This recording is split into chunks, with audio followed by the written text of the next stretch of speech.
এই মেয়েটা তার বসকে পটাতে চায়, কিন্তু বস ড্রেক একজন বিবাহিত পার্সন, সে কখনোই নিজের ওয়াইফের সাথে চিট করবে না, তাই মেয়েটাকে সবসময় সে রিজেক্ট করে দেয়। কিন্তু মেয়েটা তার পিছু ছাড়তে রাজি না। তার নাম লিসা। যেদিন থেকে লিসা তার অফিসে কাজে ঢুকেছে সেদিন থেকেই সে ড্রেকের সাথে ফ্লার্ট করে আসছে। তাই এক রাতে ড্রেক তার ওয়াইফকে লিসার ব্যাপারে সবকিছু জানায়। সেই জন্য পরদিন তার ওয়াইফ অফিসে লিসার সাথে দেখা করতে যায়, আর তার কথাবার্তার ভাবভঙ্গি দেখে তার ওয়াইফ তাকে সাবধান করে যে করেই হোক তাকে অফিস থেকে বের করতে হবে। কিন্তু আর যাই হোক, একজন এমপ্লয়িকে তো আর এমনি এমনি বের করা যায় না। তাই ড্রেক তারপর থেকে লিসাকে ইগনোর করতে শুরু করে। একদিন অফিসের বাইরেও লিসা তার পিছু করতে করতে একটা বারে চলে আসে। সেখানে ড্রেক তাকে ভালো মতো বোঝায় যেন সে তার পিছু না করে, কিন্তু তবুও আজ লিসা তাকে প্রপোজ করে বসে। আবার তার কিছুদিন পর ড্রেক তার সকল এমপ্লয়ীদের একটা ট্রিট দেয়। সেই পার্টিতে লিসা উপস্থিত ছিল, কিন্তু ড্রেক যখন ওয়াশরুমে যায় তখন লিসা তার পিছু পিছু ওয়াশরুম পর্যন্ত চলে যায়। সেখানে সে ড্রেকের সাথে ঘনিষ্ঠ হওয়ার অফার করে, আর যখন ড্রেক তাকে ইগনোর করে বের হতে ধরে তখন লিসা তার সাথে জোর জবরদস্তি করতে থাকে। আর এই বিষয়টা পাশ থেকে একজন এমপ্লয়ি দেখে ফেলে, অর্থাৎ ঝামেলা শুরু হয়ে গেল।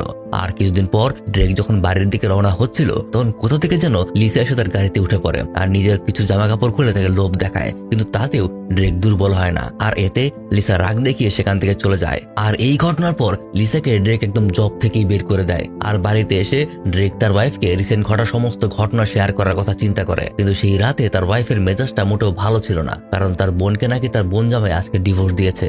আর এই অবস্থায় ড্রেক যদি তাকে এই সমস্ত কথা শেয়ার করে তাহলে হয়তো সে রেগেও যেতে পারে। তারপর এভাবেই চলতে থাকে। কিন্তু একদিন ড্রেক যখন একটা রিসোর্টে একটা কনফারেন্স করতে যায় তখন সেখানে কোথা থেকে যেন লিসা এসে হাজির হয়, আর আবারও সেই পুরনো কথাই বলতে শুরু করে। সে নাকি বেশি কিছু চায় না, জাস্ট একবার ড্রেকের সাথে সে ঘনিষ্ঠ হতে চায়। কিন্তু ড্রেক এবার থেকে খুব খারাপ ভাষায় গালাগালি করতে শুরু করে, যার কারণে তার কিছুক্ষণ পর ড্রেকের কাছে খবর চলে আসে যে লিসা অনেকগুলো ঘুমের ওষুধ খেয়ে ফেলেছে আর এখন সে হসপিটালে। আর এই কাজটা করার আগে সে তার মোবাইলে ড্রেকের নাম্বারে মেসেজ পাঠিয়ে রেখেছিল যে তার জন্যই সে এমনটা করেছে।